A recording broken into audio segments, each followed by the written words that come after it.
Friend Radhe, कैसे हैं आप सभी। आशा करती हूँ आप सभी ठीक होंगे। तो फ्रेंड, आज की प्रश्नोत्तरी प्रगतिवाद भाग 4 है। तो चलिए देर न करते हुए आज के प्रश्न नंबर 36 को देखते हैं। प्रश्न नंबर 36 है, हिंदी में प्रगतिवाद का आरंभ हुआ। विकल्प ए है 1906 से, विकल्प बी है 1926 से, विकल्प सी है 1917 से, विकल्प डी है 1936 से। तो सही उत्तर है फ्रेंड विकल्प डी 1936 से। महत्वपूर्ण तथ्य को देखते हैं। हिंदी में प्रगतिवाद का आरंभ 1936 ईस्वी में हुआ।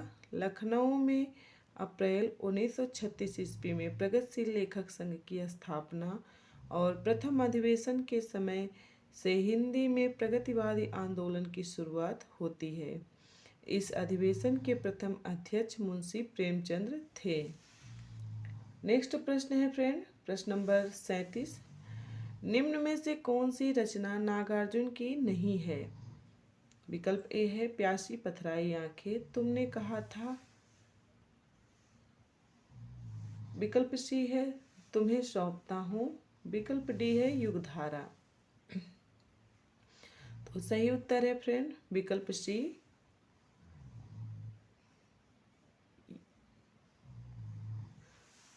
तुम्हें सौंपता हूँ रचना नागार्जुन की नहीं है बल्कि त्रिलोचन की रचना है।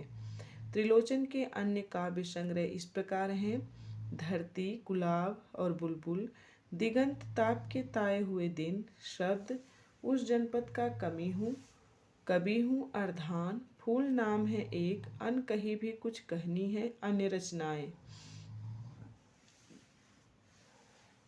नेक्स्ट प्रश्न है फ्रेंड, प्रश्न नंबर 38।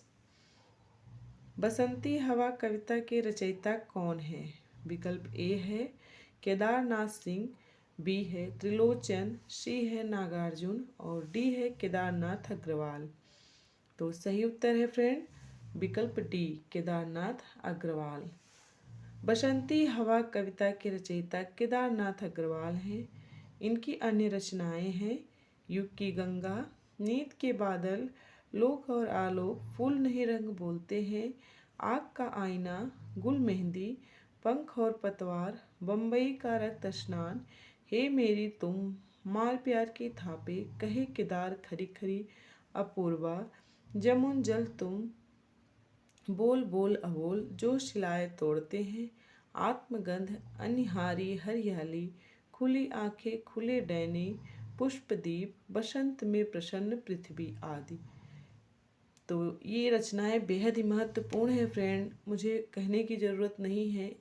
ये सब विगत वर्ष परीक्षाओं में आए हुए जो रचनाएं आई हुई हैं, मैंने उन्हीं को यहाँ पर जो है संग्रहित किया है।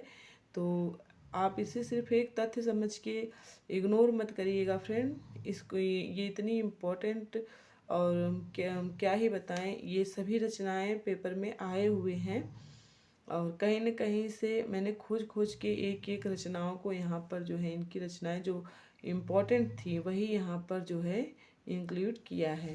तो वीडियो अगर पसंद आए फ्रेंड तो लाइक शेयर सब्सक्राइब जरूर करें और बेल आइकन को प्रेस करके रखें ताकि मेरे द्वारा बनाई गई वीडियो आप लोगों के पास पहुँचे। चलिए फ्रेंड, प्रश्न नंबर 39 को देखते हैं। राम कथा पर आधारित काव्य कौन सा है।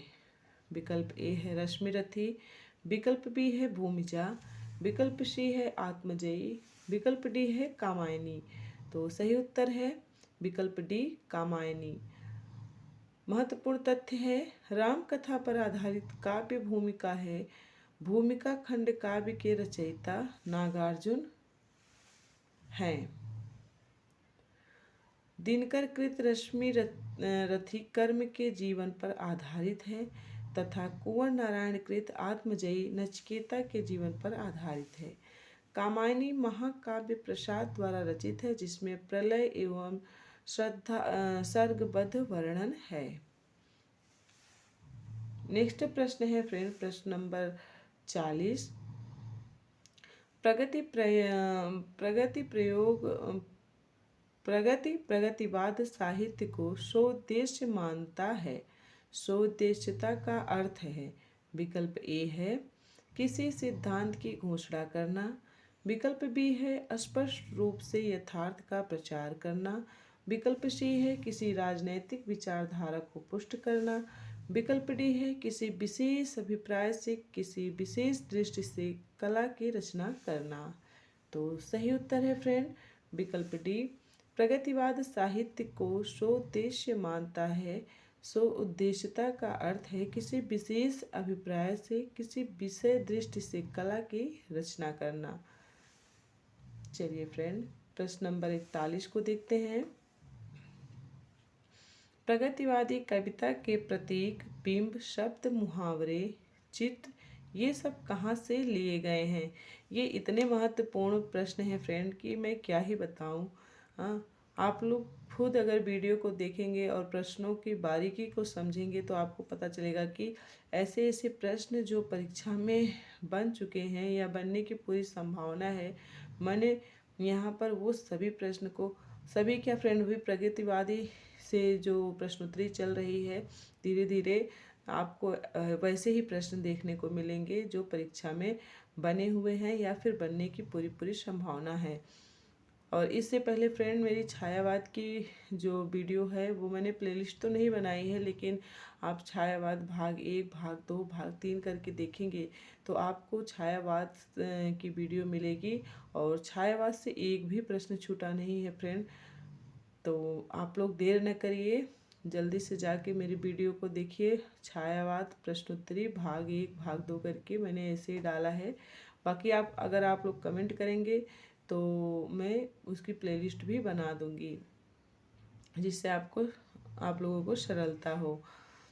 तो चलिए प्रश्न नंबर 41 को देखते हैं। प्रगतिवादी कविता के प्रतीक, बिंब, शब्द, मुहावरे, चित्र ये सब कहाँ से लिए गए हैं?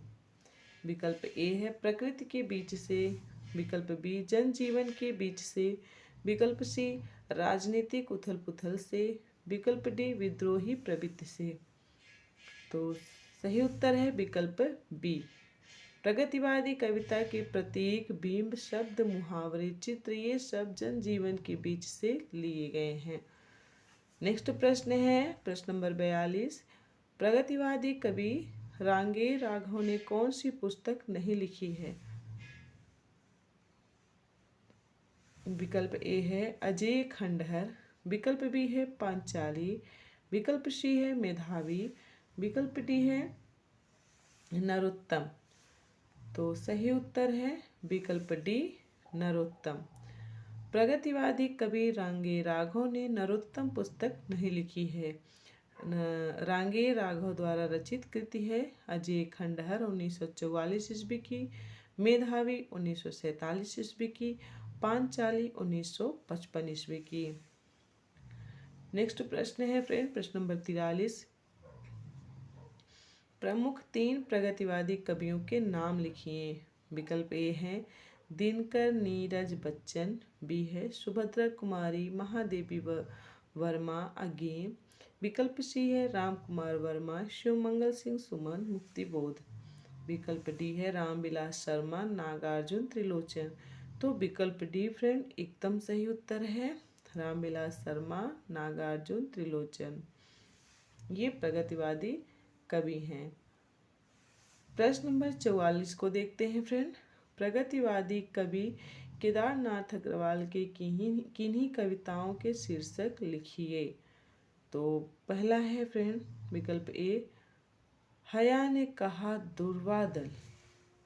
बी है माझी न बजाओ बंसी बसंती हवा। सी है काला सूरज रंग आंगन। और विकल्प डी है कहीं न जाना दूर बहुत दूर।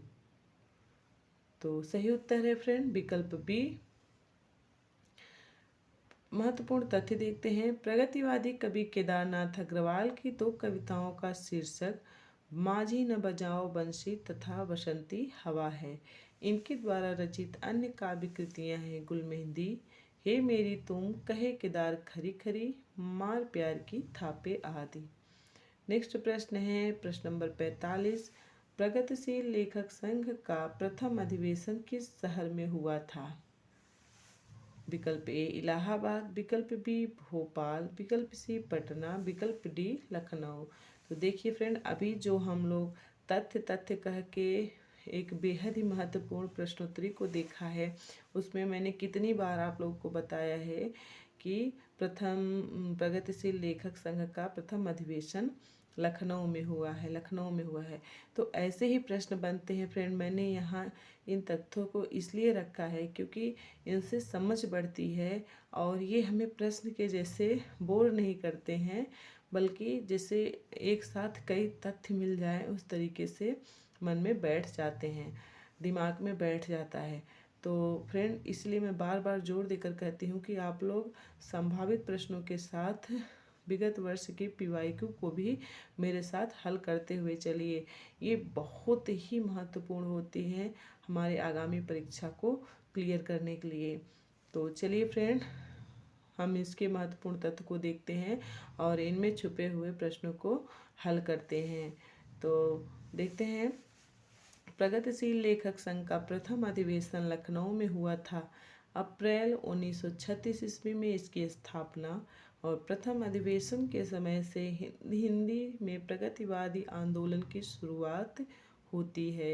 इस आंदोलन के प्रथम अध्यक्ष मुंशी प्रेमचंद थे।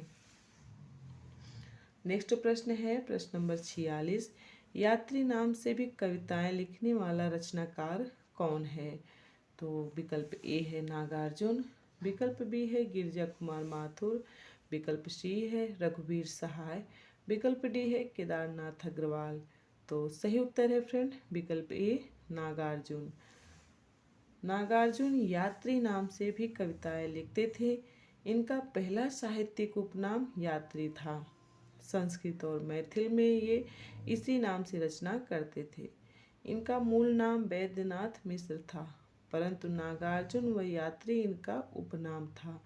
इनका एक खंड काव्य भस्मांकुर है जो बरवे छंद में है। मैथिली भाषा में पत्रहीन नग्न गाछ कृति पर इन्हें सन 1968 ईस्वी में साहित्य अकादमी पुरस्कार मिला।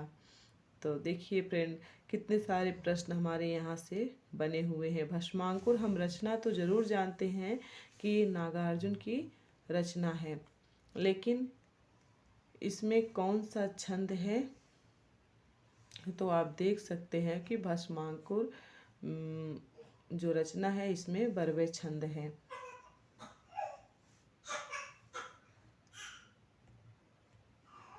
चलिए फ्रेंड, नेक्स्ट प्रश्न को देखते हैं। प्रश्न नंबर 47।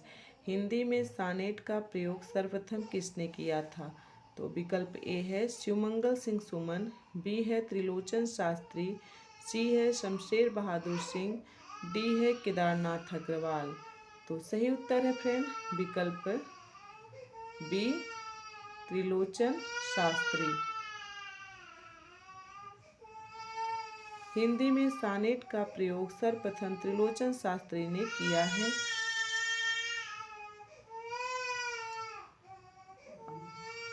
आज के लिए बस इतना ही फ्रेंड, मिलते हैं नेक्स्ट वीडियो में, तब तक के लिए धन्यवाद।